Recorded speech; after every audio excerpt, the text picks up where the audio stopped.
Alright, let's continue with some of the voice myths. We had started with some myths.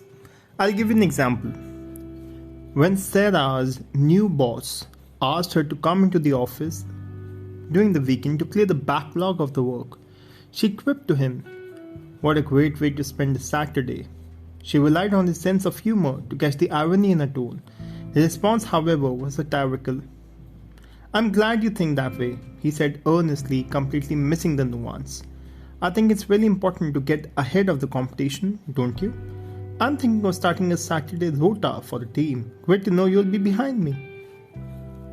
Misunderstandings based on tone can occur particularly easily in a cross-cultural exchange, where two parties interpret certain vocal qualities differently. British straight-faced jokes are often misunderstood by foreigners who expect a different tone for the humor. Indian tonal inflection can sound dogmatic to Western listeners when no domineering attitude is intended. We will talk about cross-cultural concerns in the upcoming episodes. Let's talk about the fourth myth, the major myth: only looks really count. Think of this myth. It's like a flip side of the preceding one. You may live in a world full of sound, but the appearance is the real star of the show. In terms of time, in terms of money, in terms of attention, in terms of appearance, everything wins, only the appearance matters. The fashion industry churns out clothes for every occasion, while the jewelry industry has all those essential details. The beauty industry promotes makeup, creams, lotions, hairstylists, beauticians, manicurists, marrieds, other specialists tend to every part of your body.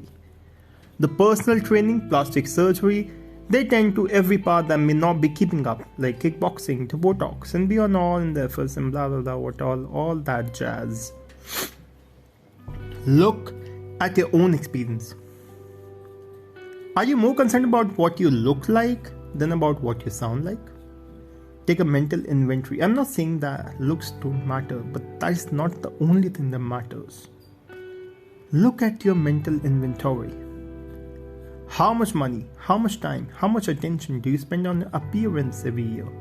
Think about how much you spend on clothes, your grooming, your makeup, your haircuts, your style, your facials, your manicure, your plastic surgery.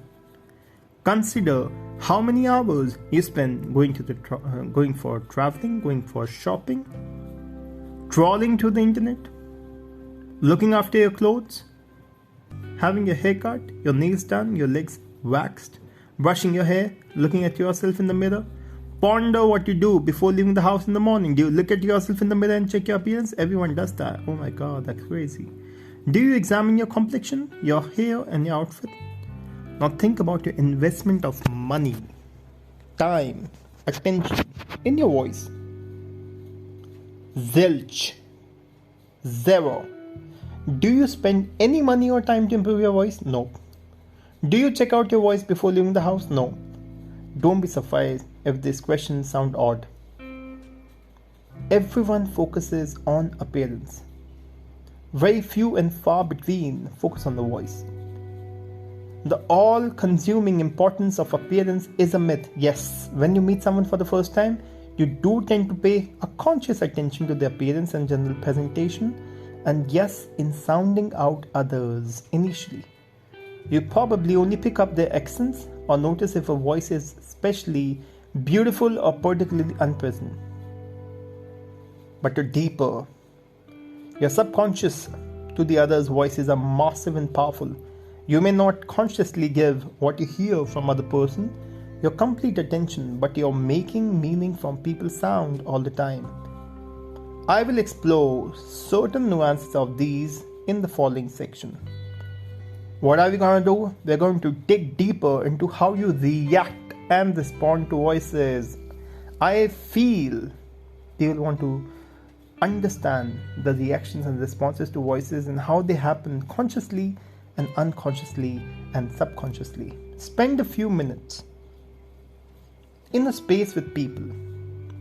Just listen to the moment, to the array of the different voices. Pitch, the speed, the rhythm you hear. Can you tell anything with regard to the energy of people and their mood? While listening to others' voices, have you ever cringed when a high-pitched Shrieking voice assaulted your ears. Squeezed your lips together in irritation when someone made a request of you using a hard, edged, dominating tone. Been moved to tears when someone stated their feelings simply or honestly. Become galvanized to do something based on a friend's confident tone. Had an initially positive estimation of someone quickly shatter when he or she started to speak. Felt disconnected when a person's voice clashed with his or her appearance. Perhaps you met someone slim, petite, with an overpowering voice, or someone who looked fighting fit with a thin and strangulated voice. How did you feel? This is called incongruency. Other people's voices affect you profoundly and usually to a much greater degree than you realize. Let's talk about experiencing sound's physical power. Sound has a physical impact on you. If you have ever stood on a train station, which is also called the Doppler effect, when a fast train goes through, you recall the thunderous roar of an engine and the vibration you feel in the body. The sound moves you. You can't separate sound and vibration. In the same way, when people speak, the timbre of the voice, which is the quality of their voice, and particularly the vibration and the harmonics and the resonance, it enters your ears, it creates a certain vibration inside your body, it creates a pleasant or an unpleasant effect. You can't avoid the resonance inside yourself, you can't shut yourself off from the sound as easily you can shut your eyes against something you don't want to see. If the vibration is unpleasant, you have a negative reaction. If it is pleasant, definitely positive. Sound touches you. It goes deep within your body. Sound is feeling in a literal way. So when you react spontaneously to a voice, feeling informs your reaction. Now let's talk about responding to a sound's vibration. Because voice sounds vibrate inside you, voices can move you. The word emotion is a reminder that feelings include a sense of motion, emotion or vibration. You may warm to a voice, or you can get turned on by a voice. You may respect, believe or trust a voice, or you can equally mistrust, fear and disbelieve a voice. I wanted to listen to the American actor James Earl Jones. Many clips are available online. Rich and deep tones resonate from his huge fame. People who have worked with the actor report that his sound seems to come from the deep within him, right from the heart. They report that they hear his voice deep within themselves too. Yet for all its power, Jones's voice also has the potential for laughter. His voice is a voice that can melt butter, in the words of one commentator. Listen to the voice of actor Vincent Price. He is known for his scary voice. He played dozens of villains and creepy characters throughout his career. Listening to his meaningful emphasis and chilling lighter tones literally makes people's hair stand on end. A practical joker, Price once attended the showing of one of his horror films, sat directly behind an unsuspecting couple. When the part came up where he spoke his scary voice in the film, he spoke from behind the couple in that very voice. In a vibration, they leapt out of their seats. With such a strong, largely unconscious reaction to people's voices, it isn't surprising that it plays an important role, an important part in the response. Suppose I want you to become more aware about it, and I want you to think about 3 or 4 celebrities, for example, Margaret Thatcher, Barack Obama, Catherine the Duchess of Cambridge, Prince William's wife. Imagine each celebrity speaking with someone else's voice. Imagine Margaret Thatcher speaking with the squeaky voice of the airhead bubble in Absolutely Fabulous. Okay, imagine Barack Obama speaking in a public with the small high voice of David Beckham. Try Catherine, Duchess of Cambridge, with the luscious voice of the Cockney journalist Janet Street Potter. Some people report that the examples feel so wrong that they're impossible to imagine.